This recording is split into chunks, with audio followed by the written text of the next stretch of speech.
I just want to appreciate and hold that appreciation space for everybody who's here. So, with that being said, well, first off, I want to invite everybody to participate in the, the sacrament of cannabis, however it is you choose to participate. And that goes throughout this time. I hope and encourage that participation because that's why we're here. It's the driving force. It's what's bringing us together today. So I'm going to take my hit here, and then we'll jump in.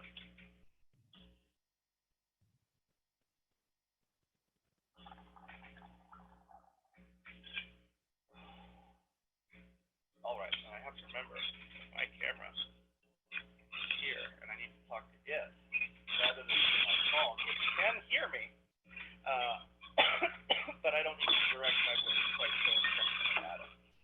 So, a little bit about me, just to start, and so everybody knows kind of the approach that I took when I was asked and given the chance to reflect on what I might want to share about. And you know, I have shared in the past my life and role in the church. And a call to ministry came to me at a very young age, and my philosophy then was that I never asked my church for anything, but I didn't deny it what it asked of me. Um, and through discernment and just different understandings of my faith throughout my time,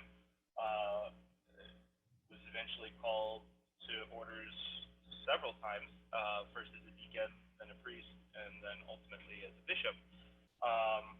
And so my training, my way that I normally approach these things is to sort of have a reflection.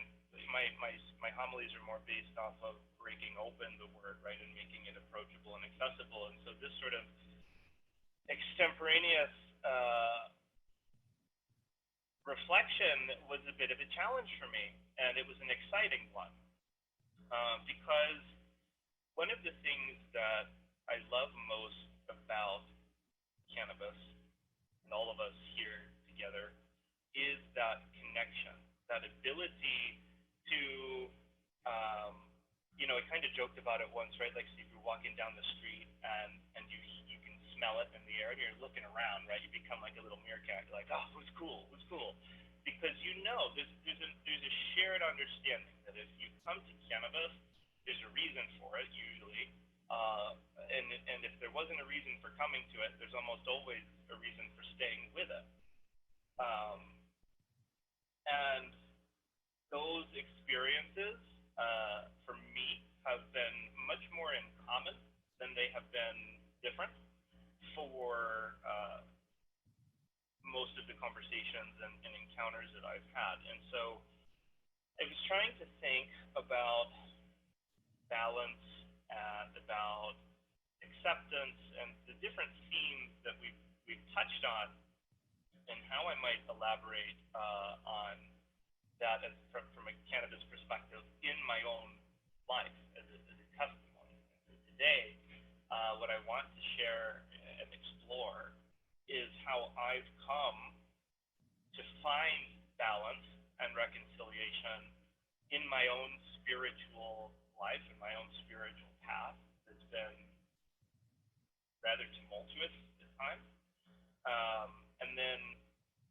kind of tease out the commonalities that I think reach everybody. And so when I first started my journey in the church, I jumped in like I always do, which is feet first into the deep end of the pool. And so I committed myself early on that if I had believed in my heart that I was being called to serve people, that I would be open to that. And so the journey began. But there was an initial level of acceptance that had to happen, that I couldn't just ignore, in the sense that uh, I knew from a very young age that I was a queer person. I knew and came out at 14 as a gay man. And so trying to pursue a life in the traditional institutional church was going to be very difficult because I didn't want to suppress any piece of who God made me, any piece of my authenticity um, that's not living authentically, that's not living in the light, as it were. And so my life and journey through church has been incredibly tough to navigate, to say the least. And it brought me out of balance to the point where I had given up so much of who I was that I no longer recognized who I was. And that led to a lot of different things. It led to mental health issues. It led to issues with weight and obesity. It led to issues with how I related to people. Uh, and I was out of balance because I had not accepted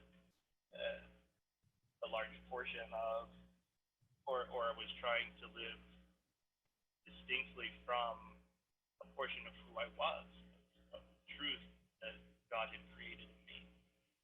And cannabis was the catalyst for change. It was the component that through encounter and hearing somebody else's experience, I was willing to try it despite everything I had been told.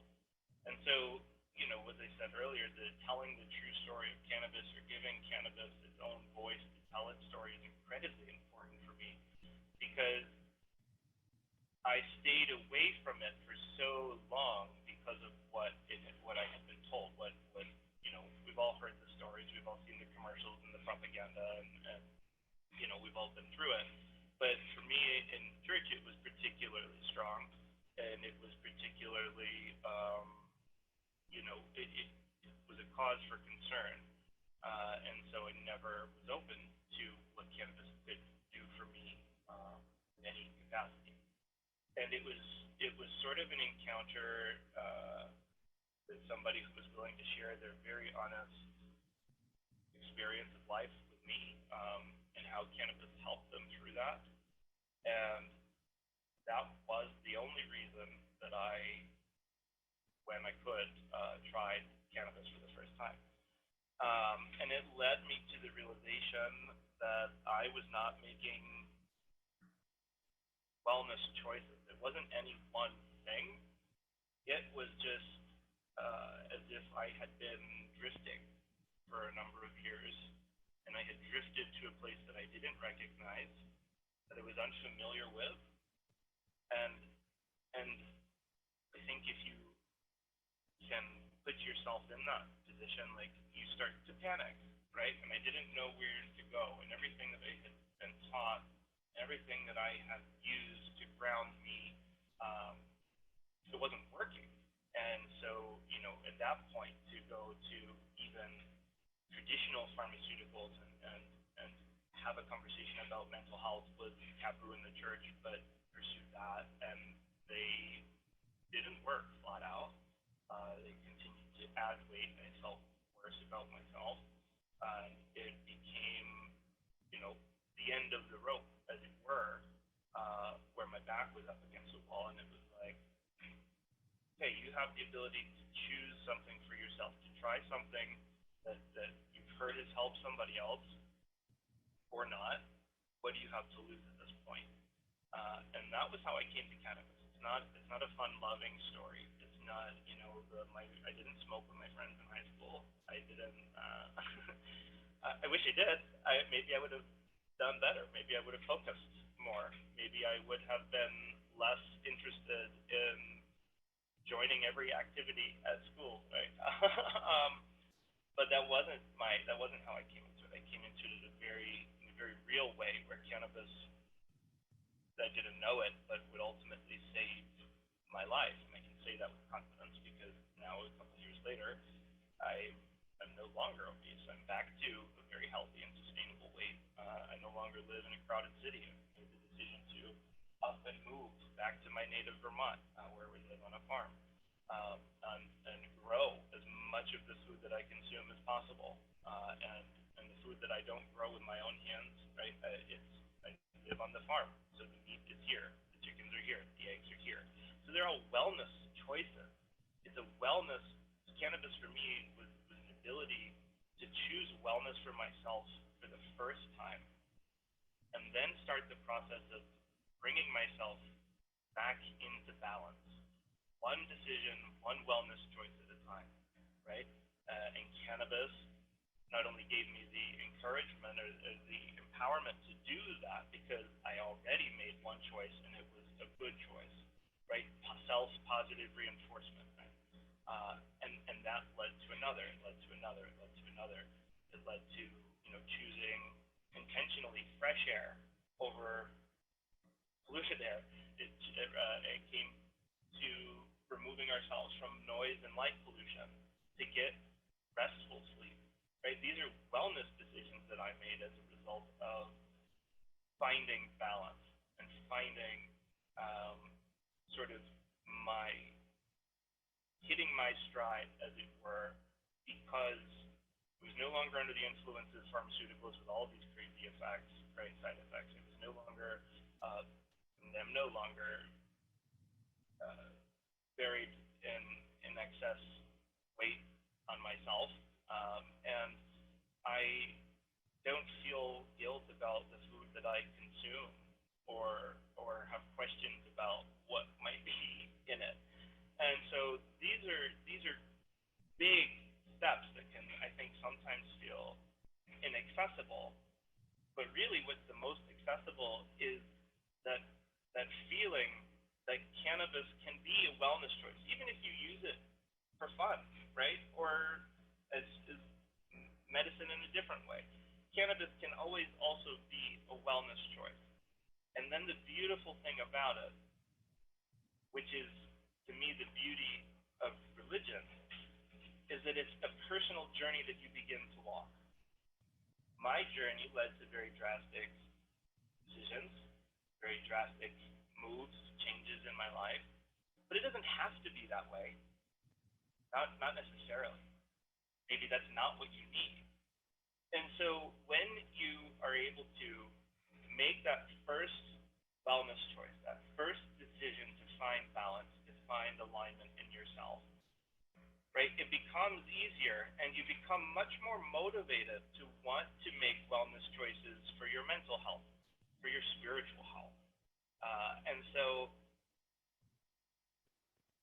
having that mindset, that intentionality, in my faith tradition, intention is one of the guardrails, right? It's so important that if your intention is not correct, then there's a chance that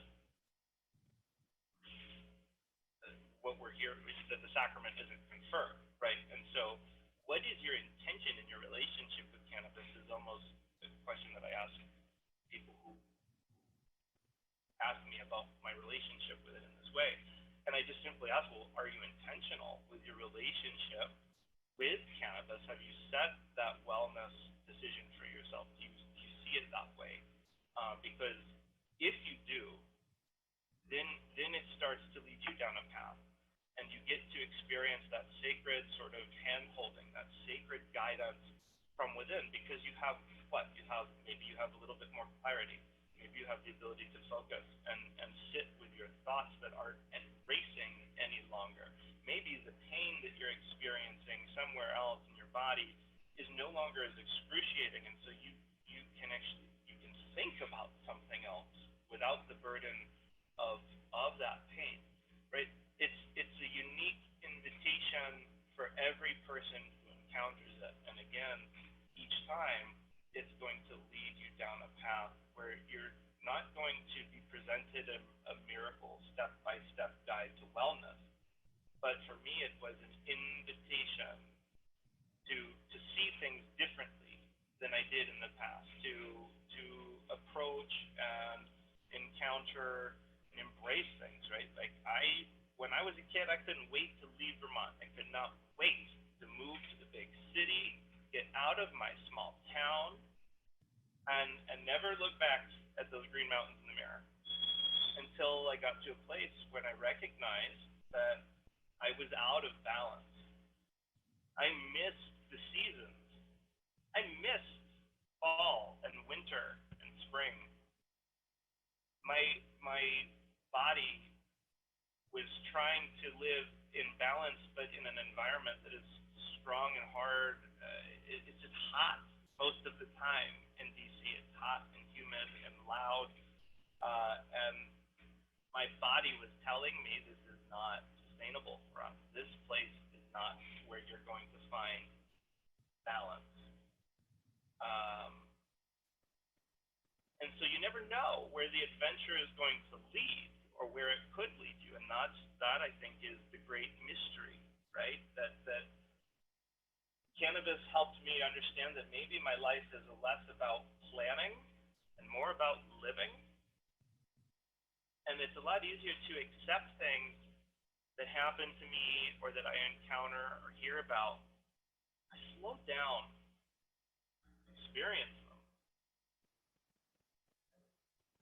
or slow down and say, what in this do I actually have any sort of control over? And have I exercised that? Have I done what I can do, right, as I approach this challenge? And my faith gives me those resources, but also cannabis gives me those tools, those real life physical abilities to slow down and observe, to think critically about is this what I want to say, or should I think about this, right?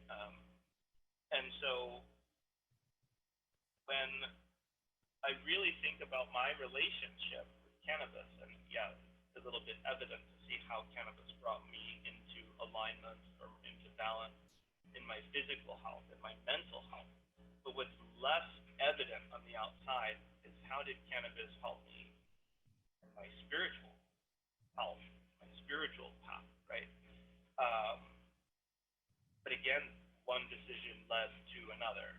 Now I'm in a position where I can embrace that sort of ministerial call in a way that before I never would have been able to do.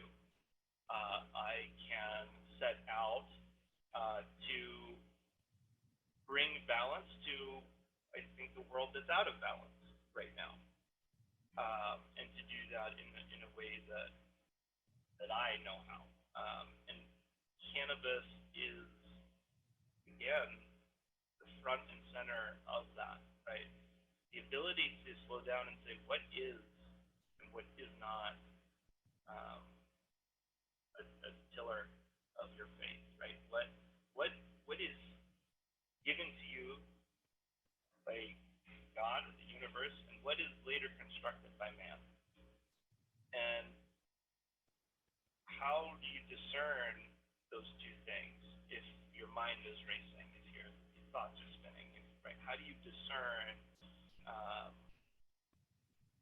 a call or what the next step is in a crowded place?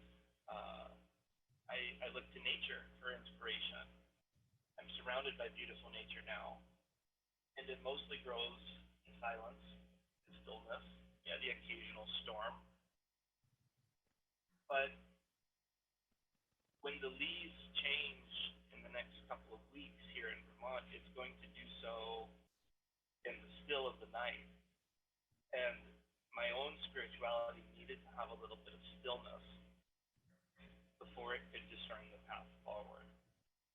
And now, having addressed some of the more imminent threats to life in my physical health and mental health,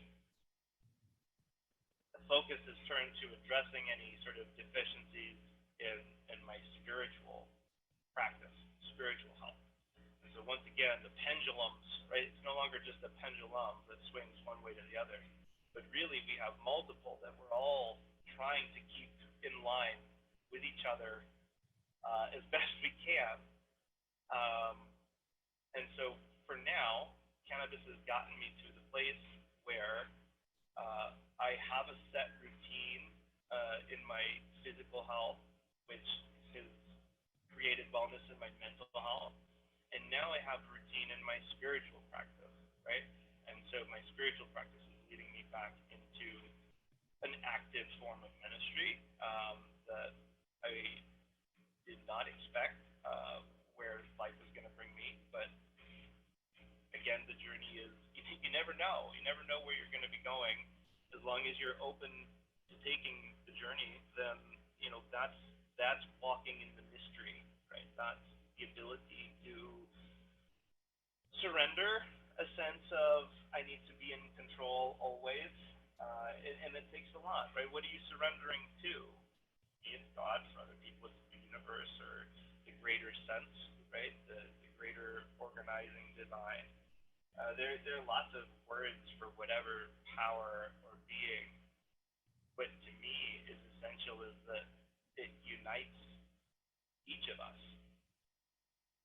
And that, to me, it's much more powerful if God or the universe can speak to each of us distinctly, uniquely, individually, than if we all were to sort of have to just learn the one same language and experience it all the one same way. And so cannabis for me echoes that ministry of encounter. There's no better moment to just learn something about someone than when you're just passing the joint around the circle, right? And you get to hear somebody's story. You get to, find the commonalities of your lived experience, of what you believe, of why you believe it, of what's important to you. You find community and fellowship. All of these things are just waiting for us in cannabis. And while cannabis certainly has its effects and its medicinal properties, if you take them, alone, I dare to say that most of the time cannabis is more enjoyable when it's shared. And the fact that we've even been able to kind of figure out how to do that, virtually as best we can in these types of communities speaks to how essential that notion of fellowship and community is to us who encounter the cannabis plant. And so, for me, balance is about keeping all of those marbles, as it were, in line as best we can, knowing that external forces can influence and input any of them at any time, and that might require our attention. But that doesn't mean we should ever really neglect or forget any of the others. And that was something that I had to learn firsthand in a very difficult way. That in my sharing today, I hope if you find commonality, please reach out and let me know. The fellowship is real, and it's what sustains all of us. But there is hope, right? My faith is a faith of hope that tomorrow can be better, because if we intend for it to be, then that's the type of building that we're going to be doing, and no matter what our encounter is. So cannabis does give me hope. It gives me hope for a better tomorrow, sustainably, nutritionally, right? All of these things, just each and every one of them. Like, there is no better hope for our environment, for our health as a species. There is no better hope than ending the stigma, than getting rid of all of the reefer madness and the, solve the nonsense. We have to have hope if we're going to go up against that machine, up against that story, right? There's no point in you fighting to try to overcome an 80-year slander campaign if you don't have hope that we can achieve it and that it's worth achieving together.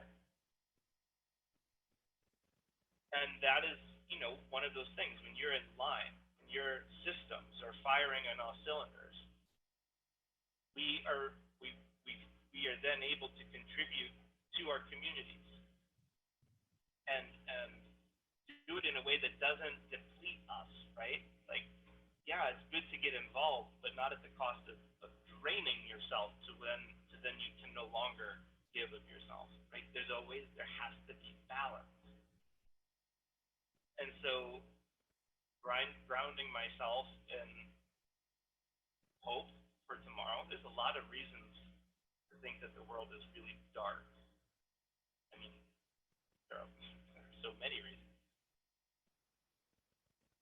that makes it even finding one reason to have hope all the more precious, something to hold on to, something to keep the flame, the spark alive and going.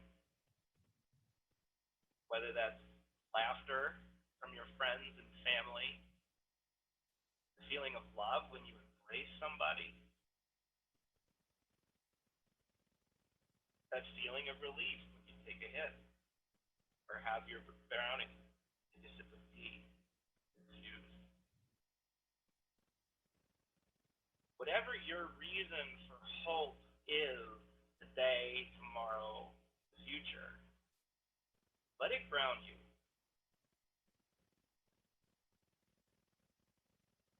Ground you and find that sense of balance. It is a journey. My experience was a journey. Never, ever, ever would have thought I would be where I am today. Ever. There's just a sense of openness and I can do that because I overcame the stigma and I have encountered cannabis in a way that has radically changed my story. And that gives me hope. So, my name is Damian. It's been an honor to share my story with you and my thoughts on hope and balance for Cannabis Church. I want to open it up.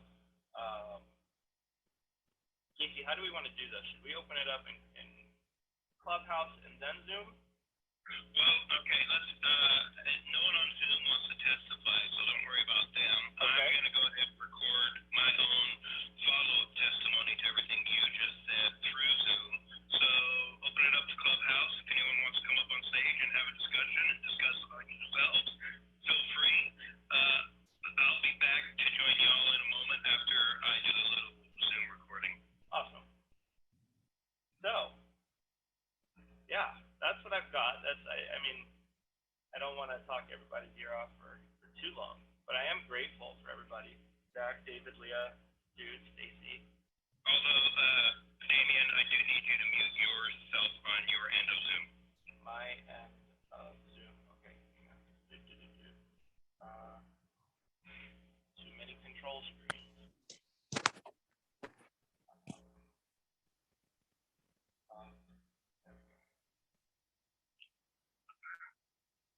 There we go. Good to go.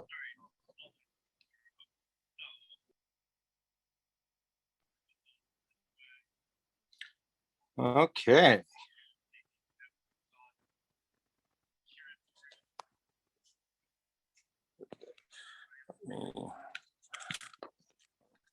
Camera angle here. Oh. There we go. All right. Well, Brother Damian, thank you very much for filling in for me this week. You know how much I needed someone to fill in for me this week because I'm been packing up the house as slowly as I can with my disabled body, learning it's even slower than I thought it was going to be of a process. And that taking that leap of faith, and cannabis helping us guide our spirituality and our faith. I completely understand and agree with that, because that's what I'm doing now. Like, my sister's in the other room finishing packing up the kitchen. We have friends who will be driving into town tomorrow to help us pack up a trailer full of all of our belongings to move to Vegas. We don't even have a house to move into yet. We do not have an official place to move into. We may be staying in one of those pay by the cheap weekly hotels where the hookers go, just so we have a place to stay in Vegas until we get approved for a house to rent. But I'm asking my sister to take a huge leap of faith with me. She has plenty of her own faith in life and when it comes to her connection with God and the universe, but it's not the same as mine, and I recognize that. So I'm asking her to take a huge leap of faith in me, in my own faith too, for where I feel like Cannabis Church needs to go next, and where I feel like her and I need to be as a family as well in the next saga of going down this road of my calling that I'm finally living up to. So yeah, I mean, what a great sermon today, Damian. Thank you very much for filling in for me, because like I said, it's been stressful not knowing where you're going to land. But I lean on that faith, and cannabis is always there for me to lean on too, for my pain issues when it comes to packing and not being able to pack as fast or help in the house, with the rest of the house, let alone be able to barely do my own stuff. Like, ugh. So the cannabis helps my mental health with that as well, because that sucks as not just a man, but as a person, not being able to really help pack up your own house and help your family out, and knowing that people driving in from out of town just because you can't lift a damn thing. So, I'm humbled by people coming to help. Like Damian today. I'm humbled. So next Sunday, I don't even know where I'll be doing Cannabis Church from. But it doesn't matter. I will be here. I will be here to do Cannabis Church, and look forward to those of you who would like to join me through Zoom for a regular congregation of Cannabis Church weekly. You don't have to dress up. You don't have to turn your camera on. It's just another place to meet. And, for those that don't have Clubhouse, Green Room is pretty much dead as it is anyway. So I'm just going to concentrate on Clubhouse and building this Zoom congregation. So thank you, Joe and Travis Young, for being here. Oh, Travis. Yeah, awesome. Tavares. I didn't realize you jumped in as the fourth person. So Joe and Denise, I know you guys are there kicking it together, and Damian for doing this. I got a long road ahead of me, but I'm excited to do it with you all, and honored that you're here, and those that are on Clubhouse, and those that come and check out all the Cannabis Church stuff after the fact. There's plenty of old sermons. This has been going on for 2 months now. I have another guest sermon coming at the end of September. So we have booked that. I'm going to be scheduling that in the Clubhouse room. So I'm excited for that. So the plan is to hopefully bring in guest sermons at the end of every month moving forward. So, to mix things up, because I can only hear myself talk so much in the editing. So, and I love hearing other people's perspective on their spirituality with cannabis, and how that connection relates to them and the planet and their family and their society around them. It's important, I grew up Mormon, white boy in Idaho and Utah. And it wasn't until my mom got a job offer in California and I got to do high school in California that my eyes were really opened to more perspective in life and other people of color. Let's just be honest, what I'm talking about here, especially. So, it's about other people and other people's perspectives. That's how we learn. That's how we grow. That's how we learn about ourselves. That's how we learn about ourselves, in my opinion, is through perspective that we get through other people, and it's extremely important to me. So I look forward to bringing in more people, and bringing Damian back for another guest sermon on another month whenever he's ready. The pulpit is his anytime he wants it, because I just love that man. He is touched by God, and he speaks truth, and his truth and words of wisdom that I think people need to hear, deserve to hear, and want to hear. So, Damian, thank you for today. We are blessed to have you at Cannabis Church, and you're invited back as often as you want. Thanks for being here on the Zoom, Joe and Denise and Tavares. Much love. Welcome to the Cannabis Church family, Tavares. That's 2 weeks in a row you've been here, brother. That's awesome. So, yeah, and thanks for adding me on Facebook, on my personal Facebook. That was cool. I was like, oh shit, I know that name. Hell yeah, I didn't even have to think about it. I was an immediate ad. So, because most of the time I won't add anyone on my personal Facebook unless we already have like 10 people in common, because of how many Comic Cons I go to and some of my celebrity friends. Like, you never know who's trying to creep in the back end. And I was like, shit, yeah, Tavares is cool from last week. So hell yeah, brother. Thanks for being here. And if you want to bear your testimony on Zoom this week or another week, let me know. You can just unmute your mic and bear your testimony on cannabis anytime you want, after any sermon any week. I was just doing it, this week to thank Damian and to kind of get the Zoom ball rolling. I know Joe and Denise don't have Clubhouse, so they're just kind of listening in on an audio portion for this. So, but appreciate you being here, man. Yeah. Cool. So yeah, definitely if you feel like doing that another week, thanks for showing your face, man. But yeah, thank you all for being here. And I'm gonna go join the conversation on Clubhouse and end this room, and Hey, so that I can Casey. download the video and start editing it. And oh wait, you piping in there, Joe or Denise? Yeah, just wanted to say hello. We got you on video. We're just not on video. So we've been listening. So just wanted to say hello. We're here. I'm glad Travaris joined us. Damian, we caught most of your talk. It was great, as always. Uplifting.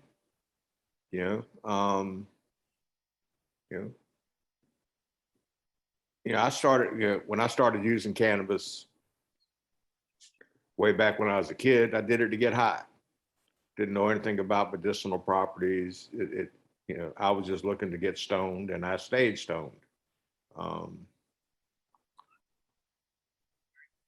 I think in later years, I realized, just, that it reduced my anxiety. It occasionally helped with pain. So I wasn't so much using it to get high at that point. It was to help me with depression. It was to help me with the anxiety. Later with massive PTSD. But where it really clicked in, when I lost my leg, the phantom pain, it was a lifesaver.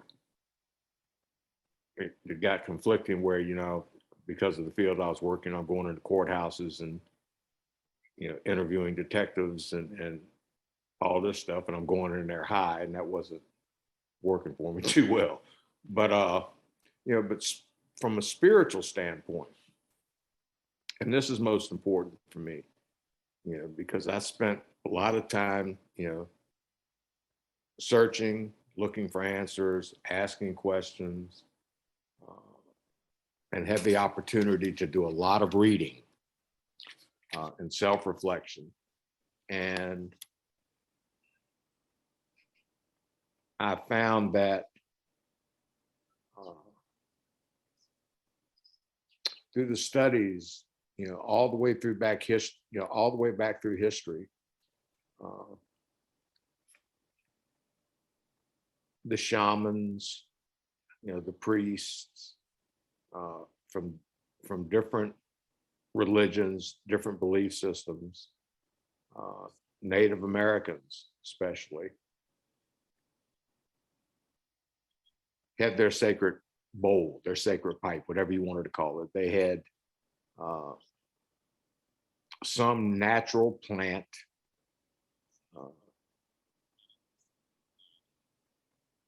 that would help them get into, I guess the best way to put it, a prayerful mind.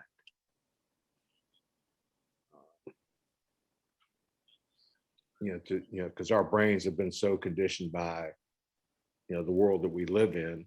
It's hard to shut that off, that monkey mind. It's hard to get it turned off where you can focus. It's, unless you are seriously into meditation, where you're just going to sit there, from now until you're 99 to get it right. Cannabis has been a blessing. I took from the knowledge that that I learned and experimented with it, and it has been, it has opened me up to God, however you want to define God. It's opened me up to the universe. I feel more in balance with myself. I feel more in tune with the universe. And I trust that the universe will guide me. But I have to be open to it. But because I'm in the busyness, the craziness of the world, I'm not always open to it. So I have to make that space. I have to make that time to reconnect. And cannabis helps me do that. So, for me, it is a sacred plant. It's, God gave it to us. It's here. It's natural. And then as I, started listening to other people, listening to Damian, when everything was going on Green Room, and then doing my own studies, I saw all the far-reaching benefits. I mean, we can use cannabis for almost anything. They make, what do they call it, hempcrete now.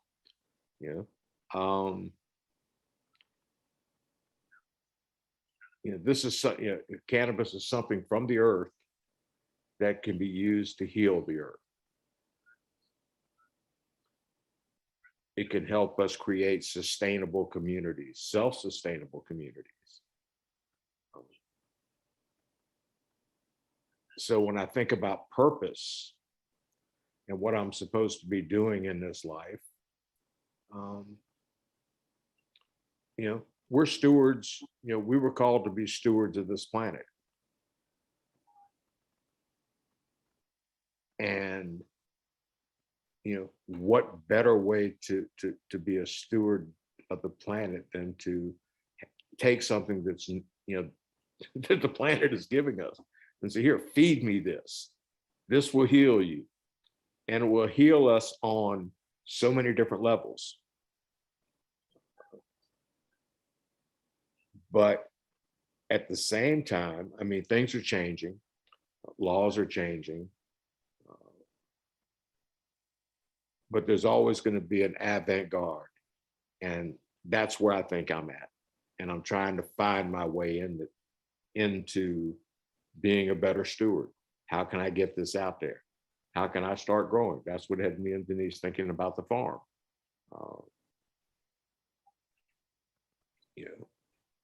So yeah, I mean, this is, it is a sacred plant. It's a healing plant. And if you want it to be, it can get you high. So, and there's nothing wrong with that. Amen. That's a whole different story for me. I had to seriously abuse drugs. I mean, seriously abuse them. So I got to the point where, no, I can't do this anymore. And then I was in control. So if I want to hit a bowl, smoke a blunt to catch a buzz, I do it. And, it's not something I'm chasing. It's not something I need. It's something I wanted to do at that given moment. And there are a lot of times Denise will, here, babe, hit this. And I'm like, no, I'm cool. And then there are times when, especially over the past couple of weeks where I've, had to smoke it to get me out of that frame, get me out of that so I could look at that more broadly. I had to, get my mind back, shut down that monkey mind. And get my brain to sit like a car idling. It's just sitting there purring. And it doesn't move. It doesn't focus on anything until I direct it. Cannabis helps me do that. That's a good thing. So that's my 2 cents worth. So I thank all of y'all for help making all of this possible and help get me focused and get me think on the things I need to think about. So I have muted. Casey, back to you. I love you, Joe. Yeah. And then two cents worth. That was like at least 350, like at least 350 worth. Like, yeah. Your 2 cents is always like full of wisdom, backed by compassion and worth listening to. So thank you for sharing. Yes. Love you, brother. Love all of you. I can work with 350. Doesn't go as far as it did when we were kids, but yeah.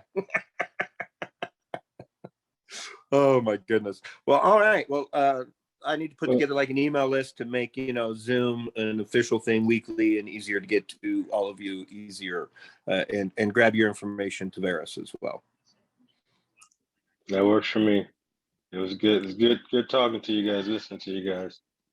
Maybe next time I'll share. Anytime. Yeah. It is not a requirement. It is not mandatory. Just kind of slowly building this Zoom community to kind of replace what we had going on Greenhouse. I know I'm also a visual person anyway when it comes to production and things like that. And I just love seeing people's faces. That's who I am when it comes to human connection and human contact. Like I love, when I'm not hating people, I love people. I love people more than I hate people. I think there's more good people in the world than there are bad people, or else we'd have burned this planet to the ground a long damn time ago. That's just my opinion. telling myself that is how I've kept myself sane for the past 5 years. So I hear you. Yeah, exactly. All right, guys, much love. I'm going to go ahead and end this Zoom so I can get to editing and join the conversation on Clubhouse. If you have Clubhouse Tavares, we are over there in the room chatting, and I'm going to go join that conversation. Much love to all of you guys.